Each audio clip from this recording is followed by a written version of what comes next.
একদিকে রয়েছে বিশ্বের সবচেয়ে দামি ফুটবল প্লেয়ার রোনালদো, অন্যদিকে রয়েছে এখনকার সময় যাকে ফুটবলের রাজা বলা হয় মেসি। আজকে রোনালদো ভার্সেস মেসি হবে, দেখবো কে সেরা, তার সম্পত্তির পরিমাণ সবচেয়ে বেশি। তাহলে লেটস বিগিন। প্রথমেই বলে রাখি, এটা রোনালদোর পরিবার। রোনালদোর পরিবারে মোট 7 জন, আর এটা হলো মেসির পরিবার। মেসির পরিমাণে মোট 5 জন। সম্পত্তির দিক দিয়ে হিসাব করলে দেখা যাবে রোনালদোর মোট সম্পদ 10,000 কোটি টাকার উপরে, আর মেসির মোট সম্পদ 7,000 কোটি টাকার উপরে। বাড়ি গাড়ি হিসাব করে রোনালদোর 5টি বাড়ি আছে এবং মেসির 4টি বাড়ি আছে। গাড়ি হিসাব করে রোনালদোর 10টি সুপার কার আছে এবং মেসির 13টি সুপার কার আছে। রোনালদোর একটি হেলিকপ্টার আছে যার দাম 200 কোটি টাকার উপরে, আর মেসির একটি হেলিকপ্টার আছে যার দাম 250 কোটি টাকা। রোনালদোর যে 5টি বাড়ি আছে তার মধ্যে সবচেয়ে দামি বাড়ির মূল্য হচ্ছে 500 কোটি টাকার উপরে। অন্যদিকে মেসি, যার থেকে 4টি বাড়ি আছে, 4টি বাড়ির মধ্যে সবচেয়ে দামি বাড়ির মূল্য হচ্ছে 600 কোটি টাকার উপরে। রোনালদোর যে সুপার কারগুলো রয়েছে তার এক একটির মূল্য 100 থেকে 200 কোটি টাকা পর্যন্ত। অন্যদিকে মেসি, সেও কিন্তু কম না, তারও সুপার কারের এক একটার মূল্য 100 থেকে 200 কোটি টাকা পর্যন্ত।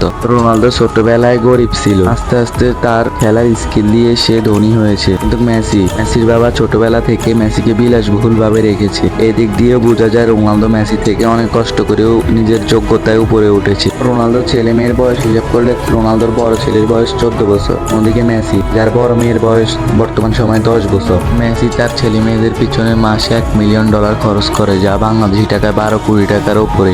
অন্যদিকে রোনালদো, সে তার ব্যাংক অ্যাকাউন্ট দিয়ে রাখছে তাদের ছেলে মেয়েদেরকে, যার যখন যেটা প্রয়োজন সে তখন সেটাই নিবে। বয়সের দিক দিয়ে রোনালদো মেসি থেকে 2 বছরের বড়, তাই সব দিক দিয়ে বিবেচনা করলে দেখা যায় দুজনই সেরা।